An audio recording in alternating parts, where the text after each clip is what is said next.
नमस्कार दोस्तों, स्वागत है आपका हमारे चैनल न्यूज मार्केट्स 24 में। कृषि क्षेत्र के लिए विशेष प्रावधान, वित्त मंत्री निर्मला सीतारमण से जुड़ी बड़ी खबर के बारे में बताएंगे। वित्त मंत्री निर्मला सीतारमण ने मंगलवार को आम बजट 2024 से 25 पेश करते हुए कृषि क्षेत्र के लिए 1.52 लाख करोड़ रुपए का प्रावधान किया है।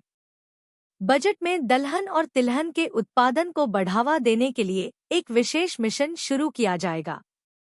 इस मिशन के तहत 32 विभिन्न फसलों की कुल 109 नई किस्में पेश की जाएंगी।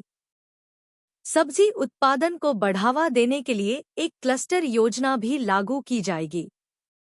वित्त मंत्री ने कहा कि ग्रामीण अर्थव्यवस्था के विकास और रोजगार सृजन को तेज करना नीतिगत प्राथमिकता होगी। देश भर में 1 करोड़ किसानों को प्रमाणीकरण और ब्रांडिंग के माध्यम से प्राकृतिक खेती के लिए मजबूत समर्थन मिलेगा। इसके लिए 10,000 आवश्यकता आधारित जैव इनपुट संस्थान केंद्र स्थापित किए जाएंगे। साथ ही कृषि अनुसंधान व्यवस्था की व्यापक समीक्षा की जाएगी ताकि उत्पादकता में बढ़ोतरी और जलवायु के अनुकूल किस्मों को विकसित किया जा सके। वित्त मंत्री ने कहा कि चैलेंज मोड में निजी क्षेत्र को शामिल करते हुए वित्त पोषण प्रदान किया जाएगा। निजी और सरकारी दोनों क्षेत्रों के विशेषज्ञ इन अनुसंधानों के संचालन की देखरेख करेंगे। अगले 2 वर्षों में देश भर के 1 करोड़ किसानों को प्रमाणन और ब्रांडिंग द्वारा सहायता प्रदान की जाएगी। वैज्ञानिक संस्थानों और पंचायतों के माध्यम से इन योजनाओं का क्रियान्वयन किया जाएगा। दलहन और तिलहन में आत्मनिर्भरता प्राप्त करने के लिए सरकार उनके उत्पादन, भंडारण और विपणन को मजबूत करेगी। बड़े पैमाने पर सब्जी उत्पादन के लिए क्लस्टर को प्रमुख संग्रहण केंद्रों के करीब विकसित किया जाएगा। सरकार उत्पादन, संग्रहण, भंडारण और विपणन सहित आपूर्ति श्रृंखला के लिए एफपीओ, किसान उत्पादक संगठन, सहयोग और स्टार्टअप को बढ़ावा देगी। सरकार राज्यों के साथ साझेदारी में 3 वर्षों में किसानों और उनकी भूमि को कवर करने के लिए कृषि में डिजिटल पब्लिक इंफ्रास्ट्रक्चर (डीपीआई) के कार्यान्वयन की सुविधा प्रदान करेगी। इस वर्ष के दौरान 400 जिलों में डीपीआई के सहयोग से डिजिटल फसल सर्वेक्षण किया जाएगा।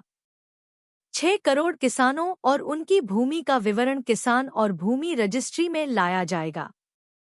5 राज्यों में जन समर्थ आधारित किसान क्रेडिट कार्ड जारी किए जाएंगे।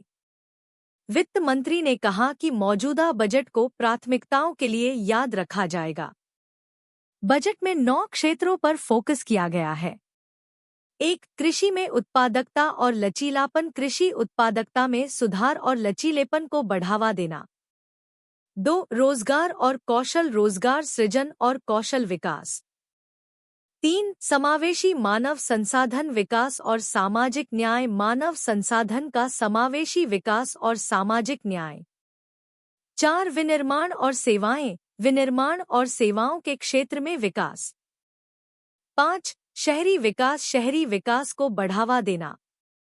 6. ऊर्जा सुरक्षा, ऊर्जा सुरक्षा को सुनिश्चित करना। 7. बुनियादी ढांचा, बुनियादी ढांचे का विकास। 8. नवाचार, अनुसंधान और विकास, नवाचार, अनुसंधान और विकास को प्रोत्साहित करना। 9. अगली पीढ़ी के सुधार, अगले पीढ़ी के सुधार लागू करना। सरकार कृषि अनुसंधान और विकास पर विशेष जोर दे रही है। निजी और सरकारी विशेषज्ञ मिलकर अनुसंधानों की देखरेख करेंगे। इस प्रकार कृषि क्षेत्र में नई तकनीकों और विधियों को अपनाने के लिए विभिन्न कदम उठाए जाएंगे। वित्त मंत्री ने समावेशी विकास पर भी जोर दिया है।